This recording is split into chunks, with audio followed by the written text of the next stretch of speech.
ici au château de Saché, qui est aussi le musée Balzac, consacré au grand écrivain. Ce château n'a jamais appartenu à Balzac. Il faut savoir qu'il venait ici en séjour chez des amis de ses parents.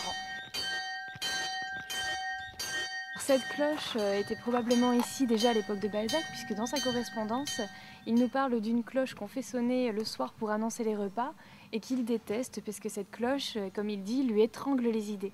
Parce qu'il est en train d'écrire et quand sonne cette cloche, il doit laisser là son œuvre, son travail, rejoindre ses hôtes pour leur faire honneur. Le génie de Balzac, c'est quand même d'avoir réalisé la comédie humaine. Donc la première édition a lieu en 1842. Il y aura 17 volumes d'édités au final, des volumes qui regroupent ses romans et ses nouvelles. Et bien sûr, il y a des romans tourangeaux, des romans qui parlent de la Touraine. La Touraine, c'est le deuxième lieu le plus représenté dans l'œuvre de Balzac, après Paris, évidemment.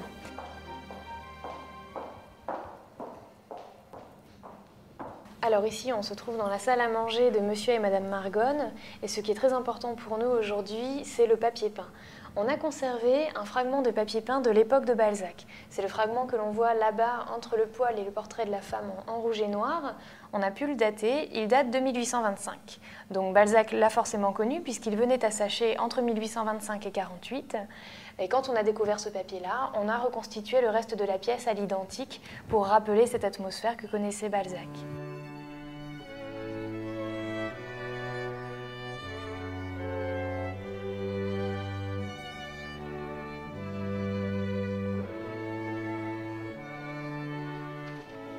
Alors ici, on est dans le salon de Monsieur et Madame Margonne et on imagine très bien l'écrivain au milieu de ce salon, jouant ses propres personnages en lisant ses romans à voix haute.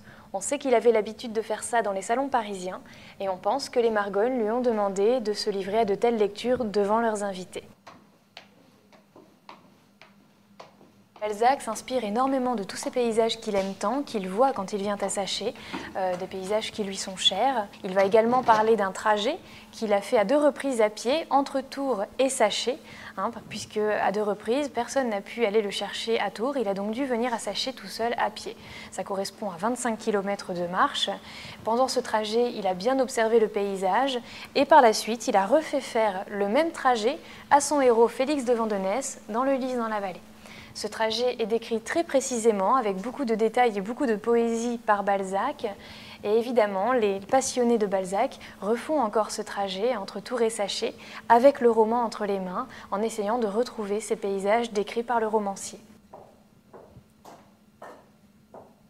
Nous nous trouvons à présent dans la chambre de Balzac, cet endroit qu'on a réussi à préserver au fil du temps. Il semble que dans cette chambre, on ait gardé le lit, le bureau et le fauteuil qu'utilisait Balzac quand il venait ici chez les Margonne. Il nous dit dans ses lettres qu'il se lève parfois à 2 h ou à 3 h du matin et qu'il écrit toute la journée jusqu'à 17 h. Donc de longues heures de travail d'affilée. Et pour tenir le coup, il utilise un excitant, le café. Balzac prépare son café d'une façon très particulière. Il le boit très serré, avec le moins d'eau possible pour que le café agisse plus. Et c'est aussi pour ça qu'il va mourir aussi jeune, c'est aussi en raison de son abus de café.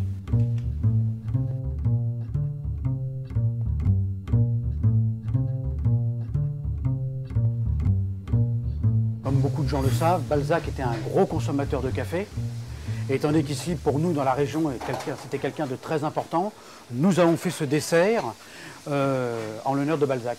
Alors le chaud-froid café, c'est une crème prise au chaud, c'est-à-dire que c'est comme un peu une crème brûlée que l'on fait cuire à base de café, où on incorpore un chocolat légèrement détendu, chaud dessus, fini avec une tuile au chocolat.